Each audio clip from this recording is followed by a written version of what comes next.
আসসালামু আলাইকুম প্রিয় ফুটবল ফ্যান্স। এটা টিম আর্জেন্টিনার জন্য বড় একটা অ্যালার্মিং সাইন এবং এটা এই জিনিসের দিকে নির্দেশ করে লিওনেল স্কালোনিকে ডিফেন্স নিয়ে আরও বেশি করে ভাবতে হবে এবং সব মিলিয়ে স্কালোনির সামনে কঠিন চ্যালেঞ্জ থাকছে, যেখানে তার ফার্স্ট চয়েস সেন্টার ব্যাকেরা একের পর এক ইনজুরিতে ভুগছেন এবং ব্যাপারটা শুধুমাত্র 4 মাস 6 মাস 1 বছরের প্রেক্ষাপট না, গত 1.5 থেকে 2 বছরের প্রেক্ষাপটে ক্রিস্টিয়ান রোমেরো এবং এরপরে লিসান্দ্রো মার্টিনেজরা এত ঘন ঘন ইনজুরিতে পড়ছেন যে এখন থেকে যদি এটা নিয়ে চিন্তা না করেন স্কালোনি, তাহলে 26 বিশ্বকাপের আগে আর্জেন্টিনার জন্য এটা সবচেয়ে বড় একটা ইস্যু হতে পারে। এতক্ষণে নিশ্চয়ই আপনারা জানেন ক্রিস্টিয়ান রোমেরোর পরে লিসান্দ্রো মার্টিনেজও ইনজুরি পিক করেছেন সর্বশেষ ইংলিশ প্রিমিয়ার লিগের ম্যাচে ম্যানচেস্টার ইউনাইটেডের জার্সিতে খেলার সময় একটা মারাত্মক রকমের বা আপাত দৃষ্টিতে দেখতে মনে হয়েছে খুবই সিরিয়াস একটা নি বা হাঁটুর ইনজুরি তিনি হয়তোবা পিক করে ফেলেছেন, যেটা সম্পর্কে আমি ক্লিয়ার কাটভাবে এই মুহূর্তে একেবারে মেডিকেল আপডেট দিতে পারছি না, কারণ স্বাভাবিকভাবে প্রায় প্রত্যেকটা সময় বলি, আরও একবার বলছি, কোনো একজন প্লেয়ার ইনজুরিতে পড়লে সেটার তীব্রতা আসলে কতটুকু সেটা বোঝার জন্য মেডিকেল চেক আপের মধ্য দিয়ে যেতে হয়। রিপোর্টগুলো হাতে আসলে তারপরে একেবারে বিশেষজ্ঞ ডাক্তাররাই বলতে পারেন যে এটার মাত্রা কতটুকু। তাই আপাত দৃষ্টিতে লিসান্দ্রো মার্টিনেজের এই ইনজুরির গভীরতা কতটুকু হবে সে ব্যাপারে ক্লিয়ার কাট বলা যাচ্ছে না। তবে ম্যানচেস্টার ইউনাইটেডের বর্তমান কোচ রুবেন অ্যামোরিম প্রথম দৃষ্টিতে বা ফার্স্ট লুকে যে জিনিসটা বলেছেন সেটা হচ্ছে লিচা আমাদের জন্য খুবই গুরুত্বপূর্ণ একজন প্লেয়ার। এই মুহূর্তে আমরা আসলে বলতে পারছি না যে তার ইনজুরির এই ঝুঁকিটা আসলে কতটা মারাত্মক হবে, তবে আমার কাছে প্রথম দেখায় মনে হয়েছে এটা সিরিয়াস একটা ইনজুরি, যেখানে কোচ মনে করছেন এবং ফার্স্ট এইড যারা দিয়েছেন তাদেরও মনে হচ্ছে যে এটা একটা সিরিয়াস ইনজুরি হতে পারে। তাই লম্বা একটা সময় ধরে লিসান্দ্রো মার্টিনেজ মাঠের বাইরে থাকতে পারেন এমন টাইপের একটা প্রাথমিক ধারণা করা হচ্ছে। ধারণাটা পরবর্তীতে বদলে যেতে পারে সেই জিনিসটা আমরা আশা করব, তবে আপাত দৃষ্টিতে ফার্স্ট লুকে এটাকে ডেঞ্জারাসই কিন্তু মনে হচ্ছে। এখন আরও একবার আর্জেন্টিনার কনটেক্সটে চলে আসি।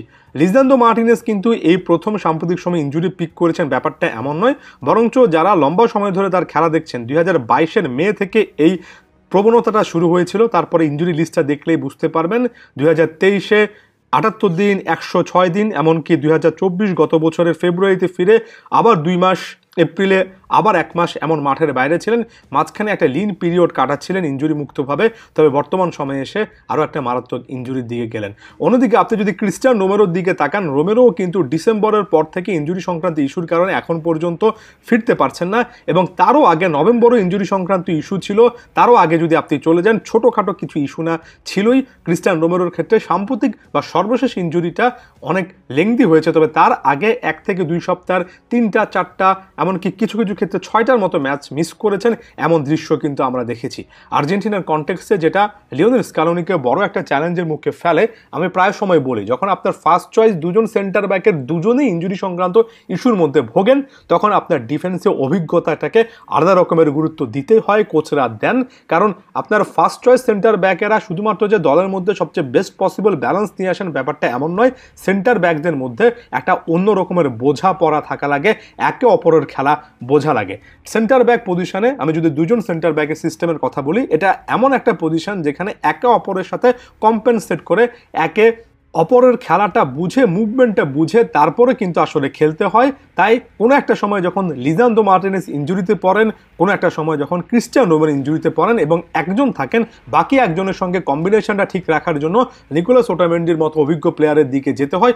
দুজন যখন ইনজুরি সংক্রান্ত ইস্যুতে ভোগেন, তখন আপনার স্কোয়াডে আসলে অভিজ্ঞ প্লেয়ার রাখতে হয়। আপনি এখানে ইয়াং ডিফেন্ডারের কথা বলতে পারেন, তবে ইয়াং ডিফেন্ডাররা বাকিদের সঙ্গে খেলে একটা বোঝাপড়ার জায়গাটা তৈরি করতে পারছেন কিনা, নিজে ভালো খেললেও বাকির প্লেয়ারের খেলা বা বাকি সেন্টার ব্যাকের খেলা বুঝতে পারছেন কিনা, এমন একটা ইকুয়েশন চলে আসে এবং এটাই দিন শেষে স্কালোনিকে হয়তোবা ওটামেন্ডি এমনকি পেজেলার মতো বয়স্ক প্লেয়ার বা বয়স্ক ডিফেন্ডারদেরকে ধরে রাখার ক্ষেত্রে একটা অন্য রকমের প্রভাব বিস্তার করতে পারে।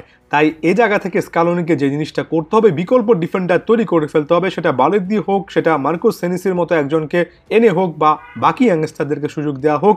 একজন দুজন প্লেয়ারদেরকে একেবারে আন করা না রেখে সামনের ইন্টারন্যাশনাল ব্রেকগুলোতে বেশ কয়েকটা ম্যাচ খেলিয়ে একটা বোঝাপড়ার জায়গাটা তৈরি করতে হবে। যতটুকু মাঠে সেটা তৈরি করতে হবে, মাঠের বাইরে প্র্যাকটিস সেশনে সেটা আরও বেশি করে তৈরি করতে হবে, কারণ সেন্টার ব্যাক পজিশন এই মুহূর্তে আর্জেন্টিনার জন্য একটা উইক জোন হয়ে যাচ্ছে, এই প্লেয়ারদের পারফরমেন্সের জন্য নয়, তাদের ইনজুরি ইস্যুর কারণে। ধন্যবাদ সবাইকে।